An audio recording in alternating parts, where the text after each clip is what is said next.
Quick video here. The most important thing you need to know about your own health. The news is in. The latest scientific data is in. The most important metric, biomarker metric for human longevity and quality of life in terms of something we can measure, guess what it is?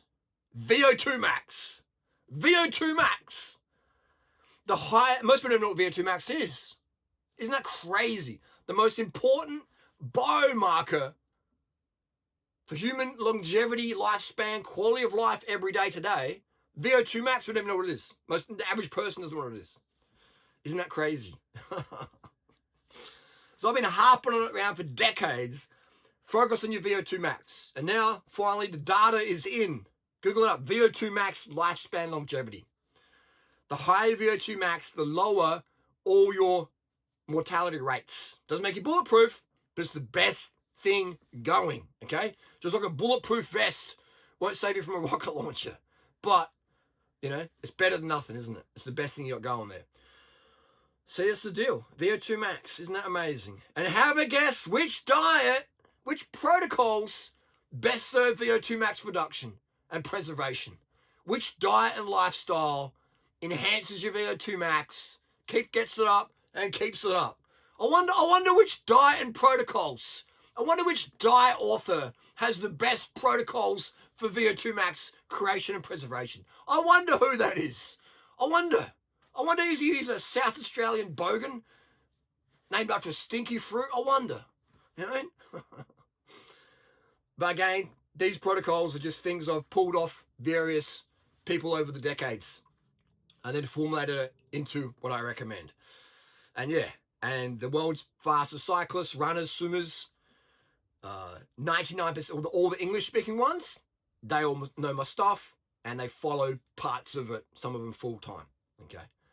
Because VO2 max for them, if you're a swimmer, a runner, a cyclist, VO2 max is, that's the foundation of how much money and records, etc., or how much longevity you can have in your sport, VO2 max. If VO2 max is your ability to uptake, transfer, deliver oxygen to the cells. The more oxygen you can take in, the more energy you can have, the better your health is. Pretty much. So VO2 max as a simple bumper sticker, how much energy you can produce. How much, energy you can produce, basically. How much oxygen, energy going forward motion you can produce. And the higher your VO2 max, the better your endurance is. Isn't that crazy? Isn't that amazing? So you want to base, if you're interested in longevity, you want to base your lifestyle, your nutrition, your mindset around what increases my VO2 max and what helps preserve my VO2 max. Okay? And then we're going to be focusing on hemoglobin. We're going to focus on glycogen partitioning. We're going to focus on reducing fat and protein intake, because those things that can help in VO2 max boost up, because they make your blood thinner and easily more oxygenated. We're going to be looking at, again, glucose metabolism, increasing insulin sensitivity, decreasing insulin resistance, again, decreasing our fat and protein. Because the more fat and protein we consume, the higher our insulin resistance. And the higher insulin resistance goes up, and with the fat and protein intake, so protein, fat going up, insulin resistance going up, insulin sensitivity going down. The less fat and protein you eat as adults, and the more carbohydrate you eat, refined carbohydrate, fruit, starch, whatever, fat low, protein low, sugars, carbs high, then your insulin sensitivity goes up, and that also enhances VO2 max. Isn't it crazy? All the science, all the data points towards everything I've been saying for eons. Okay? That's why I didn't go to med school. One, I'm not smart enough to sit down in class all day to focus on that. But it's just logic, people. It's logic. But everyone's running around looking for the studies, but the studies are here now for you. Okay, so there's no more disputing in the forum.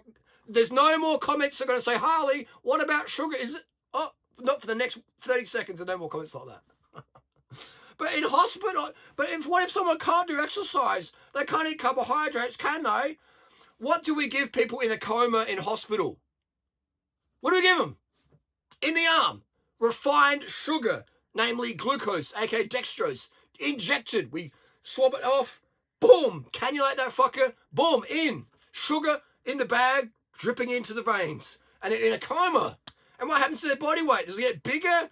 You must give it like a 800-pound Zeppelin with that injected sugar. You're not doing any exercise. Oh my God, they're injecting sugar and he's not doing any exercise. Oh, SWAT, 000911. Oh! What happens to someone who's obese in a coma getting injected full of sugar? They lose weight. They get skinny and lean. Fat.